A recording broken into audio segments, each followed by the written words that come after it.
ফুলকপি তো অনেক মাছের ঝোল খেলে, ফুলকপি দিয়ে চিংড়ি মাছ খেলে, রসা কষা করে খেলে, তা এইভাবে একবার চচ্চড়ি করে খেয়ে দেখবে কি? দেখো ফুলকপিগুলো আমি লাল লাল করে ভেজে নিচ্ছি। কী কী দিয়ে চচ্চড়ি করছি সেটাও তোমার দেখো। কী কী দিয়ে করছি শুধু দেখো।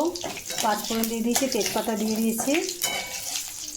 কত ঝোল খাবো বলো তো, সব মাছ দিয়ে ঝোল খাওয়া শেষ।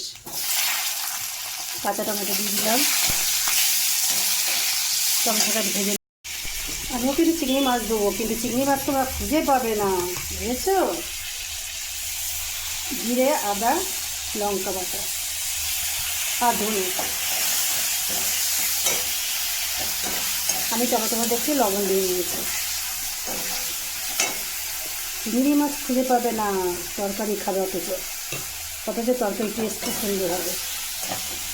আমি ভাজা কপিগুলো সব দিয়ে চাপা দিয়ে কষবো। চাপা দিয়ে কষতে কষতেই আমার তরকারিটা হয়ে যাবে।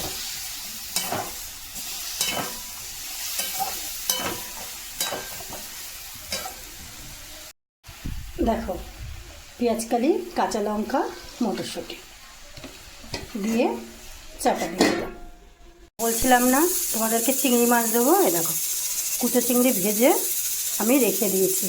তোমরাও পারলে কিছুটা কুচো চিংড়ি নিয়ে এসে না এই সময়টা একটু ভেজে ফ্রিজের মধ্যে রেখে দেবে, সব চচ্চড়িতে দিতে পারবে, খেতেও খুব টেস্ট হয়।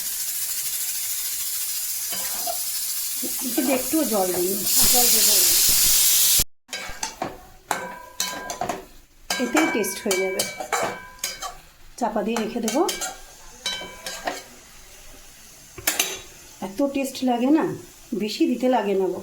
একটু পালং শাক, শীষ পালং শাক উঠেছে না, এখন শীষ পালং শাক এনে দেবে। বেশ করে, বেশি না, 200 গ্রাম 10 টাকা দেয়, 250 10 টাকা দিয়ে দেয়। নিয়ে এসে ভেজে রেখে দেবে। শুকনো চিংড়ি, শুকনো চিংড়িগুলো তরকারিতে দিলে যেমন ভালো লাগে, এগুলো ঠিক তেমন।